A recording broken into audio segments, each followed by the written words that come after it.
that brings us to the Oklahoma City Thunder. Let's talk about building around Kenrich Williams. Let's do it. Let's talk about this Thunder team. I love watching the Thunder because they are, and I've said this a couple times on the pod now when I've talked about them, they're just competent. Yeah. Right? Like, for a team that is as young as it is, as inexperienced as it is, as at times seemingly thrown together with young pieces as it is, Mark Daigneault does a very good job of having them execute at the highest level possible you could expect from a team that has multiple guys 23 and under on the court at once at all times. Yeah, the defense has been pretty staggering because they don't have a rim protector at all. Our guy Poku is the closest thing to that, and I think teams are shooting like over 60% at the rim when Poku's there, so he's not much of a deterrent for others. But they just scrap. They play really hard. They have great point of attack defense with Lou Dort.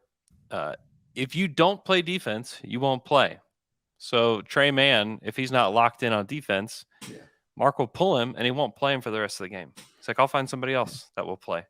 And Trey's been good, like, to start the year. He hasn't shot like as well as what he can, but like if you look at any of the lineup data, like their best lineups have often been with Trey. Yeah, the on-offs with Trey are very good. I think he's maybe second or third on the team. And just having like that extra ball handler out there, that extra threat as a scorer has been really helpful. Yeah, he was great last night in particular. In the first half, he was on fire from three. He has like the ability to hit 4 or 5 threes in a quarter for you.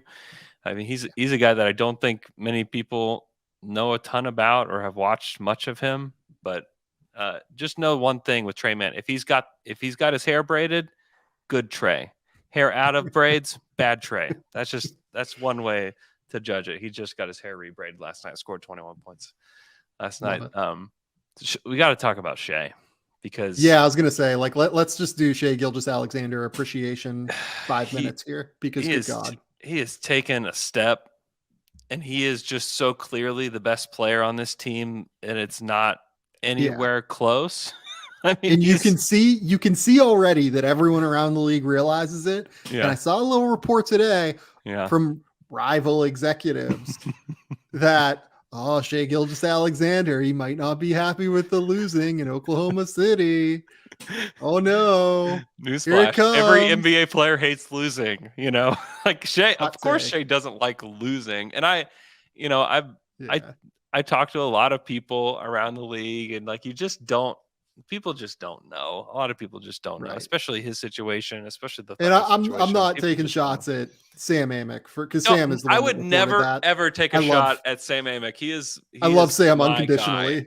Yes, he's like, great. But when an executive tells you that, you probably have to write it on some level. If it's on the record, put it out there, baby. Like, but like. Yeah, like look, the Thunder are not going to move this guy. He's too good. first year of a 5-year deal for Shai. He's just now showing that, like, like he's actually a real all-star. He's really that guy. 31 points, 5 rebounds, 5 assists. Then this is the wild thing: almost 2 steals per game and 1.5 blocks per game. I mean, this is do you think he's defending well? Is the question. Actually, yes. Yeah, I was going to say he's been much better than what I have seen previously. So, because, like, look, I'm a big proponent of the idea that, like, steal and block numbers are often just so drastically overrated, right? Like, they take up, so he has 3.6 stocks per game, right? 3.6 stocks is like 4% of possessions per game, right? Yeah. So what is he doing on the other 96% of possessions? I agree with you, though. He's been better this year for sure.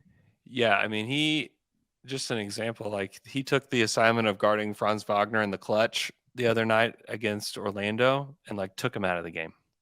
I mean, he knew the right shoulder to be on whenever Franz was faced away from the basket, and took that away from him and forced him to turn over the other shoulder, and he bricked a jumper because Shai knew where to be. And the effort that wasn't there in the last 2 years is there. And the way that Mark Daigneault describes it is just like he's challenging himself. Like, we'll definitely have conversations about it, but Shai wants to be great. and he knows that that is his next step to being a great player, and he just honestly challenges himself to be that. And he's been that guy for the Thunder. He's honestly been probably their second best defender and just an outrageously productive offensive player. We talked about the free throw line. He's almost 95% at the free throw line this season. And he shot 70. Getting there a ton. Yeah, 77 or 73 of 77 this season. I mean, he's lived at the line in some games. He did that last night. He's a legitimate all-star. And if the Thunder were winning games, he would probably be somebody that we would, if he plays like this, would talk about for all NBA. Like, I don't know that he gets there unless, I mean, maybe if the Thunder win like 35 games or something like that, we could get into the all NBA talk, but I don't know that they'll do that. If he is, if he does this the whole year, I think, if he does this the whole year, 32 points, 5 and 5, and unbelievable. Yeah. Then I think he probably makes all NBA. Yeah. And that was something that seemed like a pipe dream even last year for people that watched him night after night. I mean, he's better. And he's not shooting threes. He's basically stopped shooting threes. He's like only taking mid-range shots and shots at the rim. And he's been absolutely on fire so far this season. I mean, he's been one of the best mid-range jump shooters in the league by far. It's been very fun watching him do what he does because he's so unconventional in the way that he approaches the game. He's very steady. His deceleration game is just like, he just freezes some guys. He took like this, he did this slow Euro step the other day. Yeah. Where the defender just like didn't know what to do. It looked like I had my phone on him and I hit the slow-mo like on video, and he just like slow-mo did this like Euro step where you're just like, what are you? I don't know this is possible. Yeah, like that's the thing. It's like the incredible, insane like body mechanics to slither like with his footwork and his upper body. Like some guys are good at like footwork and being able to maneuver around guys with their feet. Some guys are really good with their upper body at being able to contort their body in different ways. Mm-hmm. Shai is good at both.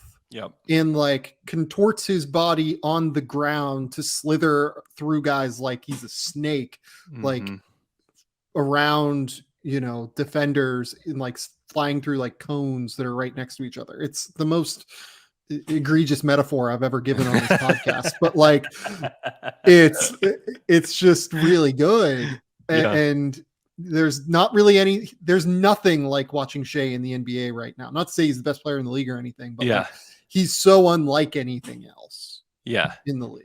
Yeah, he leads the league in drives per game and is just relentless. And he's also extremely unselfish, almost to a fault at times, because, and this is the thing where people say like, oh, Shai is like so tired of the losing. Shai is doing what he can to help his teammates develop too. And he recognizes and acknowledges that he needs to develop as well. Like when I ask him about the development of other players or the development of the team around him, he always says, that's me too. Like I'm still developing. Like I'm still trying to get better.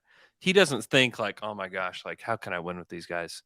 Like this is crazy. I threw out to Lou Dort and Poku and they airballed 5 threes in the last 4 minutes. Like this is insane. He recognizes that like this is a process for me and for these guys. He trusts his teammates, whether the results work out or not. Like he's very process oriented too, which is like a very Thunder thing. Like you ask Mark Daigneault anything about the results of shooting, and he's like, well, like that's getting wrapped up in the results. He's like, and I'm not getting wrapped up in the results of shots or this or that. Like, is the process right? And that's Shai is like, as much as he can be like engrossed into like into the Thunder culture. And I don't think that he's wanting to eject from that at all. And like there's also like the idea that the Thunder are doing wrong by Shai by not building around him now. But it's like not recognizing how young he is. He's still 24. And I mean, I just look at Utah and what they did to try to build around Donovan Mitchell. And they went and got all these players and they tried to build around him, and they brought in these older guys that were ready to win now, all these win now players. Well, a lot of those win now guys are like out of their prime and into like the latter half of their NBA career, and Mike Conley and Boyan and all these guys. And he's like, well, now I'm ready. Like, now it's time for me to win. And now I'm looking around, and it's either guys that are past their prime, or it's Rudy Gobert, who is like annoyed with me all the time. So like, I'm out of here. Like, get me out of here. Please get me out of here. And now they have Chet in Oklahoma City, and now they have like, and now the Josh Thunder and Trey. Yes, and, when you look at now, whenever and Shai, when he gets to 25, 26, he will be looking around saying, okay, now I have guys that are ready to compete with me now, because now I'm in my prime. Now it's time to win. And so, and they now have the assets to go out and get more guys. Exactly. They have multiple picks in 25 and 26 to go and actually get the guys that are ready to win now. Then, like, that's the idea behind the Thunder rebuild. I know a ton of people have a lot of qualms with the way they're doing it. It may not work. I don't know that it's going to work, but this is the idea. Like, this is the plan. It's like, it's not, let's build around this 24-year-old Shai Gilgeous-Alexander today. It's, hey, let's build around 26-year-old Shai and 24 or 23-year-old Chet and 22-year-old Giddey. And like, let's build around those guys, not around 19-year-old Giddey and 24-year-old Shai and 20-year-old Chet, who's in a boot right now. Like, we're not building around those guys. We're building around those guys whenever they're all in their overlapping primes. Like, that's the idea. Okay, last thing. Poku Corner. Explain for the people why I am not crazy for my enjoyment of Alexei Pokusevski. I'm not even going to talk Poku Corner. I just want Andrew to be able to explain why Poku Corner is a real thing and Pokuism should exist. Yes. So before the season, I was asking Mark Degnault during training camp about like who stuck out this year, during camp, like who's vocal. Tell me who you've noticed. And first he brought up Jeremiah Robinson Earl, great guy, wonderful man. But then he said, and Poku. And I was just like, I was perplexed. And so I sat there for 5 minutes, and then I said, hey, tell me about Poku. Because a year ago, we sat in this room and you told me that the screws on Poku needed tightened. And now you're telling me that he's like one of like the leaders out there. So like, tell me about it. And then his first words were, and he actually interrupted me while I was restating my question. He said, the screws are tight on Poku. And so like, that was the first sign that things are getting real with Poku. I just got chills, Andrew. And let's go. He actually looks like a normal basketball player 80% of the time on the court now, which is a revelation. He has strung together several possessions that like 2 and 3 possessions that are actually good and normal in a row, which is just, I didn't even know was possible. Like, he'll make a great defensive play and he'll go on the other end and he'll swish a corner three. He is back up above 40% from the field. That's a good thing. He's 33% from 3, and he's playing a lot of center this year, which ultimately probably not the best position for him. He's probably too skinny, but he's actually playing with some physicality, which was impossible for him last year and the year before. And if you, and very few people watch the Thunder, I get that. But this time last year, it was, oh no, we're 10 games in and Poku should probably go to the G League. Like, he's not good enough to play NBA basketball. And this year, that's just not the case. He was one of the best players on the floor for the Thunder last night. And this game that they almost beat Milwaukee, he was great. And he is becoming a connector on offense, which I think is one of the biggest things. And it's not like he's getting assists, but like out of the short roll, he knows how to move it. He can survey the floor pretty well, and the game is slowing down for him some. He was 17, 10, 2 assists, 2 steals, 2 blocks last night. I mean, he's becoming like a real NBA player. I don't know how good he's going to be. I don't know it whenever the Thunder are actually ready to compete against real teams. Like, can Poku play in the playoffs? Like, now, like, Probably not. But in 2 years, is Poku going to be able to compete in the playoffs? I think you can make the case that he Maybe. can get there because offensively, he knows how to play. And he knows how to, more importantly than knows how to play, he knows how to play the style of play the Thunder want to play. Yeah, he actually like does have like a real processing brain. Yes. Like when he is just reacting to things, like he actually does things pretty well. It's more like the preordained decisions that he makes sometimes, Mm-hmm. and just like I've texted you multiple times. I feel like it's the moments where like he pulls down his pants in the middle of the court and takes shit, and you're just like, wait, what happened here? But a lot of the time, it's because of like preordained things that he decides in his head that he's going to do. Like, I'm going to go in and I'm going to like take a trailer 3 this time, like regardless of what happens almost. Mm-hmm. Over his last 5 games, Poku has averaged 12 points, 7 rebounds, 2 assists, 2 blocks, a steal, shot 48% from the field, 39% from 3. That is a normal NBA player. He's 20 years old and he like is incredibly skinny and has gotten way stronger and can actually do things. Like I'm in. I'm along for the ride with Oklahoma City fans on Poku. This is a bit, but like it's not a bit. Like that's the thing. It's becoming not a bit, and mostly because of the way that the people around the Thunder talk about him now.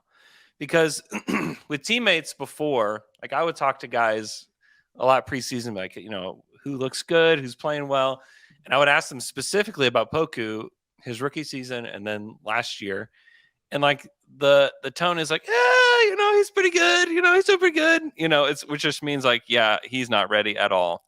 And like this year, the tone is like, oh yeah, like Poku's ready, like he's improved, he's actually a lot better, and he's a lot stronger, which has mattered a lot. He doesn't look strong, I get that, but his base is a lot stronger than people would give him credit for, and he's done a really good job, of getting stronger and improving just his overall awareness of the game.